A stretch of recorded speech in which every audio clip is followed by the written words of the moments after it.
Grief doesn't leave a man. It settles into him like winter in the bones, quiet and heavy. But sometimes, just sometimes, it softens when something small and fragile chooses to trust him again. Caleb Turner had lived 5 long years with silence as his only companion. 5 years where the wind across the prairie sounded louder than any human voice in his home. But now that silence had changed, it was no longer empty.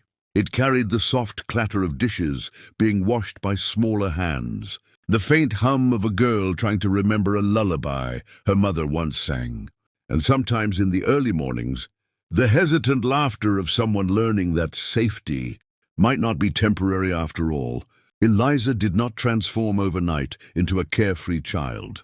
Hunger leaves shadows long after the belly is full. Some nights she woke suddenly, breath ragged, certain the plate would be gone by morning, certain she would be told to move along. Each time, she would quietly slip from her bed and walk to the kitchen just to look, just to make sure.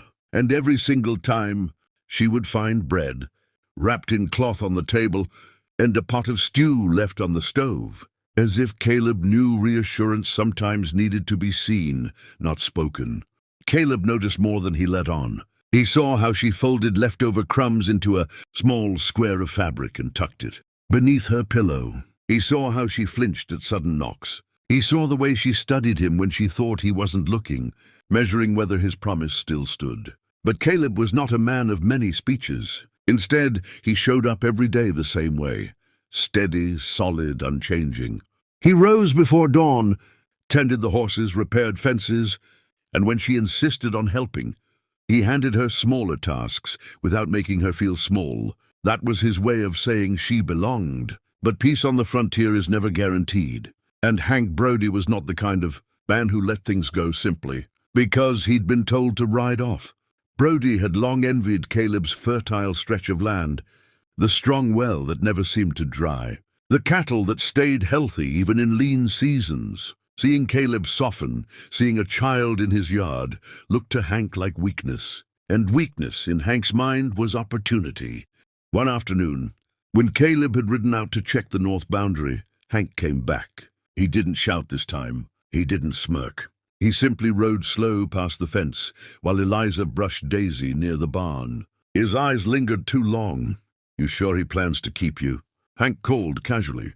"Men like him don't change."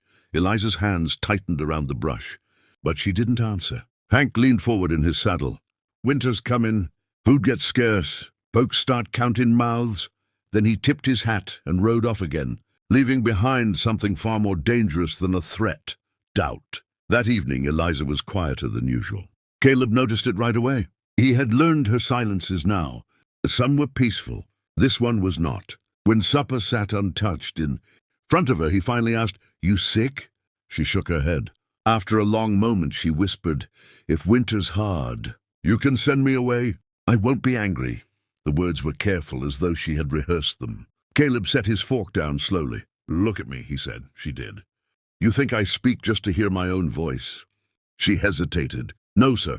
"Then when I said your kin, I meant in summer, in winter, in drought, in storm. That don't change." Her eyes filled, but she blinked the tears back, nodding once, as though sealing a contract deeper than blood.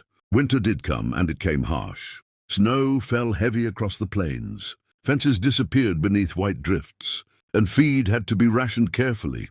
There were nights when the wind rattled the shutters so violently it felt like the house itself might surrender. But inside, the fire burned steady, and so did something else: resolve. Eliza worked alongside Caleb without complaint. She hauled kindling, learned to stitch torn coats, measured grain carefully so none was wasted. She no longer moved like someone expecting dismissal. She moved like someone defending her home. Then the storm hit that nearly took everything. It began as a low rumble beyond the hills, darker clouds than usual rolling in from the west. Caleb had seen storms before, but this one carried an edge. He felt it in his bones. He ordered the cattle driven closer, secured the barn doors, and told Eliza to stay inside no matter what. She obeyed at first, but when the wind howled louder than she had ever heard, and lightning split the sky so bright it turned night to noon, She saw something through the window that made her heart slam into her ribs. The north fence had collapsed, and several cattle were scattering toward the ravine. Without thinking, she grabbed her coat and ran into the storm. The wind nearly knocked her flat, snow slicing against her cheeks like tiny knives. But she had learned this land now. She knew the whistle Caleb used to guide the herd. She tried it once, then again, louder, praying the animals would recognize it. One by one, a few turned. She waved her arms, shouting over the thunder, guiding them back toward the barn. And just as she reached the last stray calf near the ravine's edge, her boot slipped on ice. For one suspended heartbeat, she felt herself falling. Then a strong arm caught her. Caleb had seen her from the yard and ridden hard through the storm. He pulled her back to solid ground, anger and fear flashing across his face, not because she had disobeyed, but because he had nearly lost her. He didn't shout. He didn't scold. He simply pulled her against him, holding her tight against the raging wind, as though the storm itself needed to understand she was not up for taking. They drove the cattle in together. When the doors were finally barred and the fire roaring high again, Caleb knelt in front of her, brushing wet hair from her face. "You scared me," he admitted quietly. She swallowed. "I didn't want us to lose them." The word "us" lingered between them, warm as the firelight. Caleb nodded slowly. "We won't," he said. "Not while we stand together." By spring, the snow melted into green shoots across the prairie. The ranch stood stronger than before.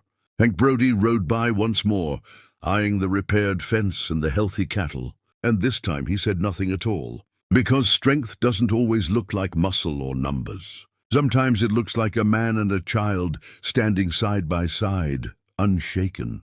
Years passed, as they do in the West, quietly without announcement. Eliza grew taller. Her laughter came easier.